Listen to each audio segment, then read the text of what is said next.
रायपुर के टाटीबंध चौक पर हादसे और ट्रैफिक की समस्या से जल्द निजात मिलेगी ऐसा लगता नहीं है।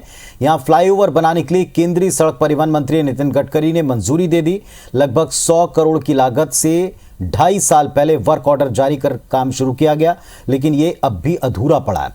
पिछली बरसात में हमने दिखाया था कि कैसे लोगों को यहां से गुजरने में दिक्कत हो रही। ये परेशानी इस बरसात में लोगों को फिर भोगनी पड़ेगी।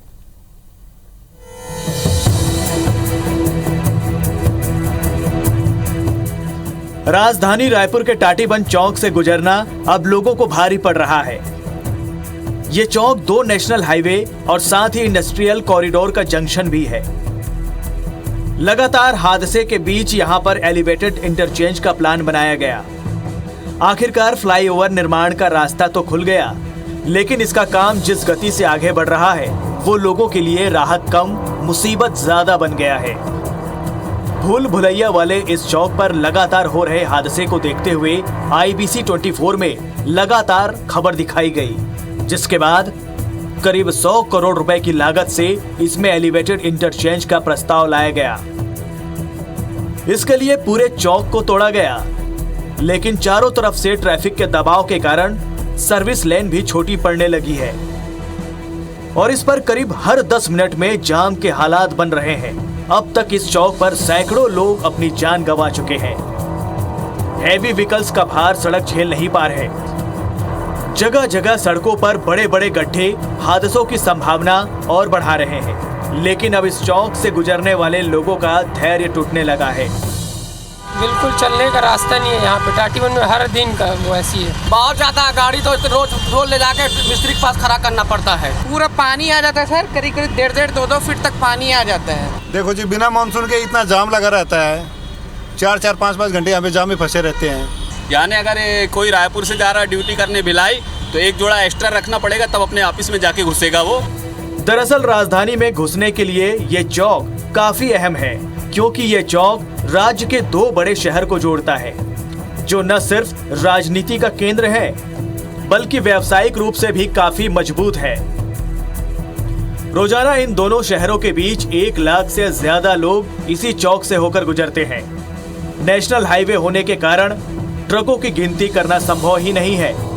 कभी इस चौक को पार करने में महज 2 मिनट का समय लगता था, लेकिन अब इसके लिए कई बार 15 से 20 मिनट का इंतजार करना पड़ता है। इस प्रोजेक्ट पर लगातार अधिकारियों के संपर्क में रहने वाले रायपुर सांसद सुनील सोनी भी खुद मानते हैं कि लोगों को कुछ समय और तकलीफों का सामना करना पड़ेगा, लेकिन एक बार ये इंटरचेंज कम फ्लाईओवर पूरा हो जाएगा तो लोगों को सालों तक समस्या का सामना नहीं करना पड़ेगा। कि ये आखिरी बरसात है और इसके बाद में थोड़ी तकलीफ हो सकती है। आने वाले समय में बरसात आ रही है, थोड़ा यातायात में व्यवधान भी हो सकता है, लेकिन आने वाला समय हमारे लिए सुखद होगा। तो आने वाला वर्ष जो है वो रायपुर के लिए, दुर्ग के लिए, भिलाई के लिए, सब लोगों के लिए एक सुखद होगा। नया फ्लाईओवर बनने से टाटीबंध चौक से सरोना, भिलाई तरफ के वाहन ब्रिज के 14 फीट चौड़े स्पॉन से होकर गुजरेंगे। वहीं इतनी ही चौड़ाई का दूसरा स्पॉन चौक से नई ट्रांसपोर्ट रोड की तरफ जुड़ेगा।